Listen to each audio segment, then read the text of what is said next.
Hi, today I'm going to talk about what I listened to in 2022 because, well, the year's over. But firstly, I'm still doing the weeb video. It's just something that'll take a long time. Most of these videos I just whip up in like 30 minutes or an hour. Also, doing a thesis requires a lot of work and discipline, and I don't want to jeopardize that because I'm watching anime.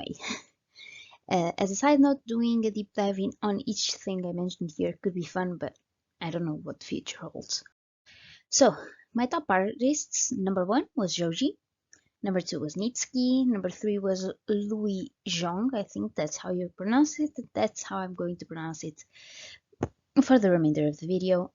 Fourth was Bruno Mars, although I think this is a fluke and it's supposed to be Bruno Mars and Anderson .Paak, a Silk Sonic. And number five was Taylor Swift. It's a mixed bag. I'd say there's a lot of genres, although some overlapping ones. You can see I like grooviness, uh, although different kinds of groove. As for my top albums, the first was Nectar by Joji, the second Ballads One, also by Joji. Number three was Be the Cowboy by Mitsuki, which I absolutely adore, by the way. Number four was An Evening with Silk Sonic by Silk Sonic, who Silk Sonic is a duet of Bruno Mars and Anderson .Paak. And then there's number five, which is In Tongues Deluxe version by Joji. So as you can see, a lot of Joji. I usually listen to Joji when I'm sad, so mental illnesses. Then, for my top five songs, the first one is Daylight by Joji. Second is Washing Machine Heart by Mitsuki. Third is Glimpse of Us by Joji. Fourth is Slow Dancing in the Dark by Joji. And number five is World Star Money Interlude, also by Joji. A lot of Joji. You can see how often I'm sad and overwhelmed. Overall, I listened to 8,463 things. That averages out to like 23 songs a day. Sorry, my cat's doing something. Um, that goes to about 20 days and 15 hours for when it comes the year, and it's the best streak I had of consecutive listening was 12 days.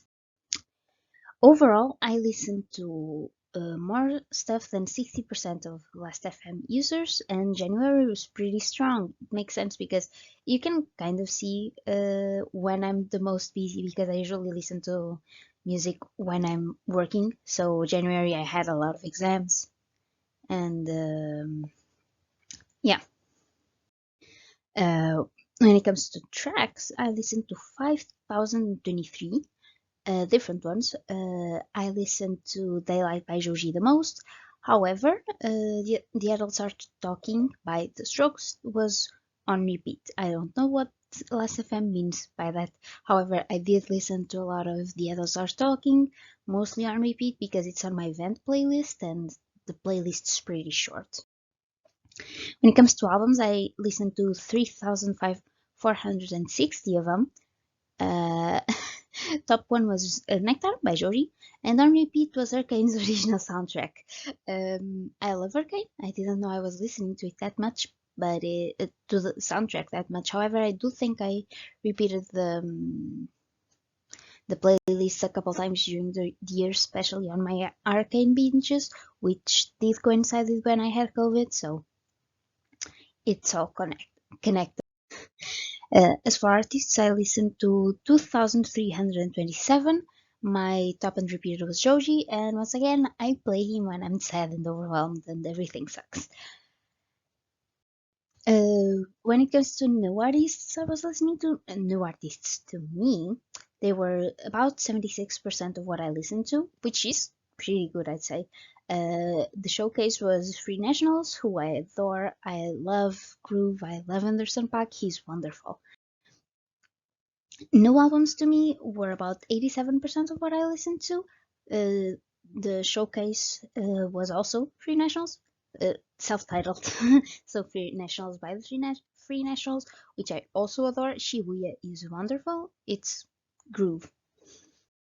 New tracks to me were 89% of what I listened to.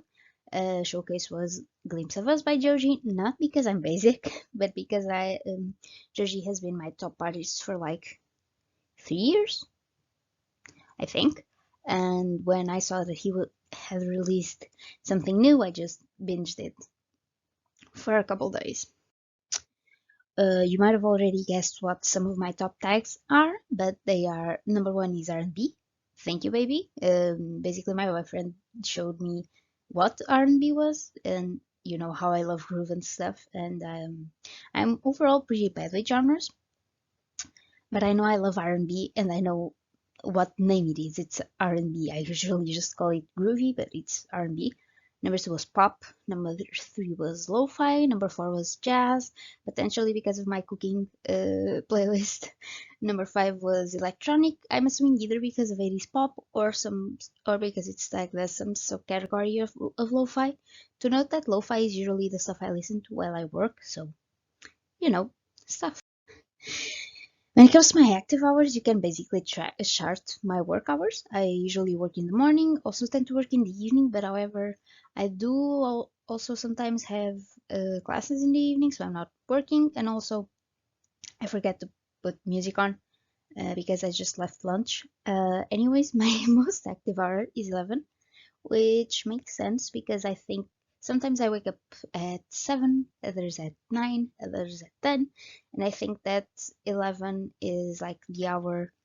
I don't know if they do it like from 10 to 11 or from 11 to 12. I think it's from 11 to 12, and it makes sense because at that time I'm already working and I usually have lunch at about 13. So from 11 to 12, it's the most complete work hour I usually do.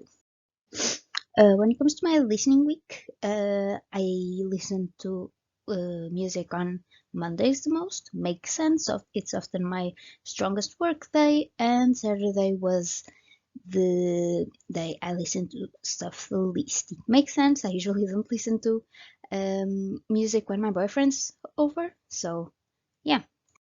Overall, I like groove. Bye.